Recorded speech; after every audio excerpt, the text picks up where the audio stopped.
Destiny is not a matter of chance, it is a matter of choice. It is not a thing to be waited for, it is a thing to be achieved.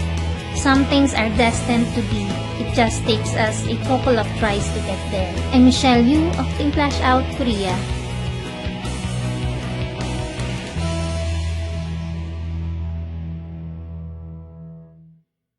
Napakaraming nagtatanong kung paano daw ako nagsimula sa AIM Global.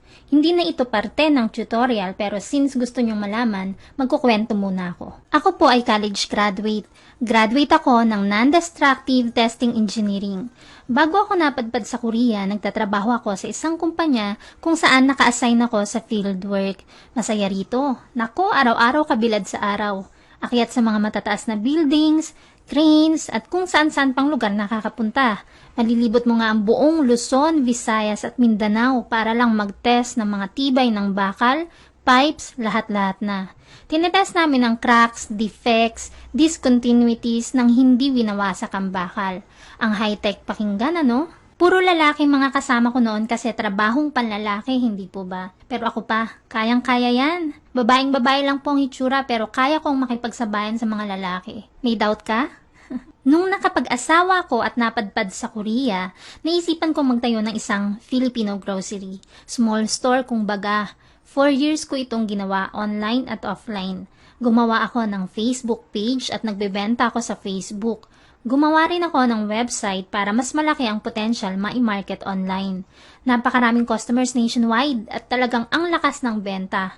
So noon pa lang talagang ginagamit ko na ang online marketing kaya sanay na ako dito. Suddenly, isa sa mga customers ko inalok sa akin ng AIM Global. Tulad ng mga ginagawa nating lahat kapag inaalok tayo sa isang bagay, dead ma lang. Sa madaling salita, hindi ko siya pinapansin at laging sagot ko ay, pasensya na sis, busy ako eh. Hindi niya naman ako kinukulit.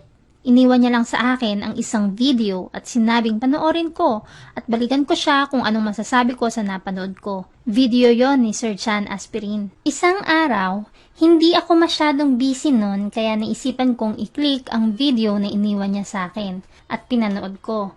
Pagkatapos nun, kakaiba yung naramdaman ko. Sabi ko sa sarili ko, ito ang magpapayaman sa akin. Nag-decide agad akong subukan yung business. Ilang araw, hindi ako nakatulog. Hanggang sa pagtulog, iniisip ko pa rin. Gustong-gusto ko na kasi mag-join pero wala akong puhunan eh. Kaya na-delay pa ako ng 2 weeks bago nakasali. Hanggang sa nung March 16, 2012, nakapag 7 heads agad ako dahil ginawan ko ng paraan. Sinikreto ko muna sa asawa ko kasi ang mga Korean, napaka-negative sa networking. Alam kong hindi niya ako papayagan kung magpapaalam ako na sasali dito. After ng 1 month, marami-rami na ang members ko. Nahihirapan na akong kumilos na pasikreto lang. Kaya nag-decide akong ipaalam na sa kanya ang tungkol dito para makakilos ng maayos. Nag-exercise muna ako sa labas habang nag-iisip paano hahanap ng tiyempo. Dapat yung good mood siya. Ang hirap. Alam ko kasing magagalit siya ng sobra. Finally, nakahanap ako ng time. At hindi nga ako nagkamali. Galit na galit siya nung nalaman niya. Ito yung first time na nagalit siya sa akin ng ganun katindi. Sobrang galit niya, halos hamunin niya ako ng divorce. Iyak ako ng iyak nung araw na yun. Pakiramdam ko, pasan ko ang daigdig. Ang bigat sa dibdib. Kasi ano daw ang pipiliin ko? Yung store namin o ang AIM Global? Pinapipili niya ako kung ititigil ko daw ba ang AIM Global o isasara namin ang store at magkanya-kanya na kaming buhay. Saklap? Dahil sa AIM, iiwanan ako. Honestly, until now, I can still feel the pain. Ang arte. Isa lang ang pumasok sa isip ko noon. Huwag mo muna ako hiwalayan, hindi pa ako yumayaman sa AIM. Harsh, but true. Totoo po yan. Yan talaga ang tumatakbo sa isip ko. Nakahiga na ako sa malambot na higaan eh. Bakit pa ako lilipat sa banig? Pero ganun pa man, nagmatigas ako. Ang nasa isip ko kasi, itutuloy ko ang AIM kahit ano pa maging desisyon mo. Matulog man ako uli sa papag? Fine. Iwan mo ko? Fine. Mabubuhay ako nang wala ka. Oo sabi, wag ka nang duda. Hindi kami nag-imikan ng 3 araw. Naranasan ko ngang umiyak habang kumakain sa tindi ng sama ng loob. Pagkatapos ng 3 araw, kinausap niya ako uli. Nagdesisyon na siya. Ibinaba niya na ang hatol. Kinabahan ako pero hinanda ko ng sarili ko eh. Nasa isip ko noon mukhang magiging single ako nang wala sa oras. Pero iba ang nangyari. Sabi niya sa akin, sige, ituloy mo ang In Global. Bibigyan kita ng palugit, pero 1 taon lang. Kapag walang nangyari sa'yo dyan sa loob ng 1 taon, itigil mo na yan. Lumiwanag ang mukha ko sa narinig ko, pero kulang na lang sabihin niya, itigil mo na ang kalokohan mong yan. At dahil hindi ko pwedeng sayangin ang 1 taong palugit, hindi na ako nagpatumpik-tumpik pa. Hindi ko na rin binigyan ng time na pagdudahan pa ang sarili ko kung kakayanin ko ba sa loob ng 1 taon lang. Basta ginawa ko na lang. Just do it, ika nga. Pinag-aralan kong mabuti ang negosyo. Pinagbutihan ko ang In Global. Kasi ayokong huminto nang walang nangyari sa akin dito. Hindi ako umasa sa sponsor or uplines ko. Gumawa agad ako ng Facebook group. Lahat ng prospects, doon ko pinasok. Siyempre, dahil nagsisimula pa lang ako sa pag-build ng network, ako na taga-post, ako pa taga-like, ako pa taga-comment. Ganun talaga, nagsisimula ka pa lang eh. Gumawa din ako ng Facebook page at updated everyday. Sinimulan kong gumawa ng mga video tutorial sa YouTube para ma-reach ko at maturuan ng mga future members ko kahit nasa ibang bansa sila o malayo sa akin. Para mas mabilis naming ma-build ang network. At ang huli ay ang website. Para mas madaling ma-share ang buong compilation ng business. Araw-araw akong present sa Facebook. Bawat pumasok na 500 direct referral bonus, hala, post sa FB. Bawat mabentang products, post uli.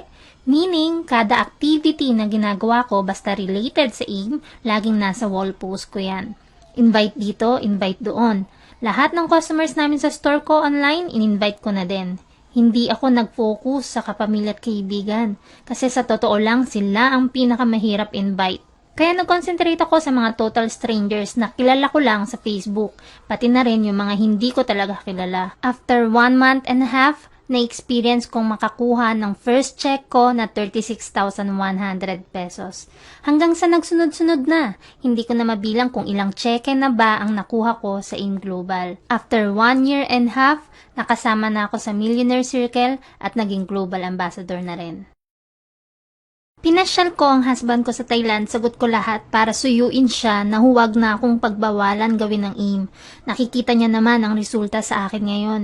Pinalitan ko pa nga ang kotse niya. Lahat na ginawa ko, suyuin lang siya para hindi ako pahintuin. Ang hirap kasi kumilos kapag asawa mo mismo tutol sa ginagawa mo at wala kang suportang nakukuha mula sa kanya. You feel alone. English?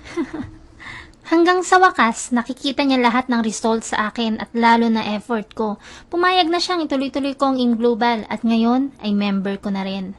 Full support na siya sa akin. Minsan nga iniisip ko, paano kaya ako nagpadala ako sa takot at nakinig sa kanya? Siguradong wala ako dito ngayon. Alam ko namang hindi magiging mahirap ang buhay namin pero wala sigurong financial freedom at time freedom na tulad ngayon. Bakit ko naibahagi ang kwento ko? Kaya ako ginawa ang video na to kasi gusto ko kayong ma-inspire. Gusto kong malaman nyo na wala naman talagang madali sa nag-uumpisa. At gusto kong malaman nyo na pinagdaanan ko rin ang hirap sa simula. Tulad nyo rin. At normal lang yun. Ang nakikita nyo sa akin ngayon ay yung successful na si Michelle yun na. Pero ano ba ang mga experiences ko bago ko pa narating ito? Kailangan talaga natin ng challenges para mas mapatibay tayo. Huwag nating hayaang liparin na lang ng hangin ang mga pinapangarap natin sa buhay dahil lang sa mga taong negatibo sa ginagawa natin. Nasa atin pa rin naman ang huling desisyon kung aling landas ba ang tatahakin, kung makikinig ba tayo sa kanila o magde-decide para sa sarili natin. Isa lang naman ang dahilan kung bakit hindi ko nakuhang bitawan ng In Global at kung bakit ko ito ipinaglaban. Kahit pa isang napakabigat na desisyon ang dapat kong gawin. Pamilya ko rin naman ang makikinabang nito kapag naging successful ako.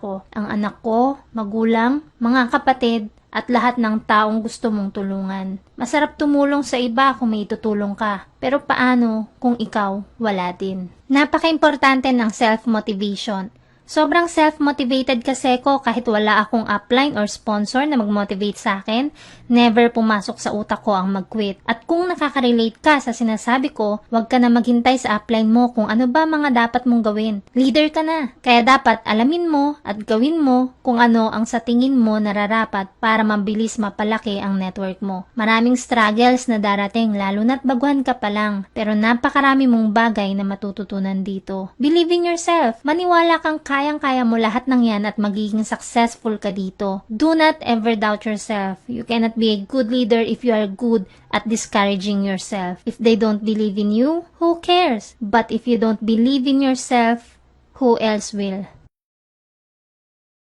The number one reason people fail in life is because they listen to their friends, family, and neighbors. There are two types of people who will tell you that you cannot make a difference in this world. Those who are afraid to try, and those who are afraid you will succeed.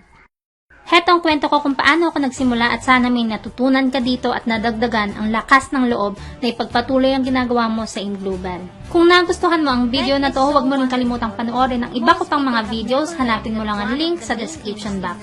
Is to enjoy it. I'm Michelle Yu of Team Flash Out Korea. May natutunan ka ba? Mas na-inspire ka ba? Mas na-motivate ka ba na gawin ang negosyo mo? Kung oo, share mo naman sa akin ang comments mo. At kung nagustuhan mo ang simpleng video na ginawa ko, please don't forget to hit thumbs up para naman mas ganahan ako. Kung isa ka sa mga ayaw payagan ng asawa na subukan ng InGlobal, alam mo na. Kung meron kang questions, suggestions, or wild reactions, or kung gusto mo ako makilala personal, gusto mo ako makachat, follow me on Facebook. I'm Michelle Yu of Team Flash Out Korea. Annyeong!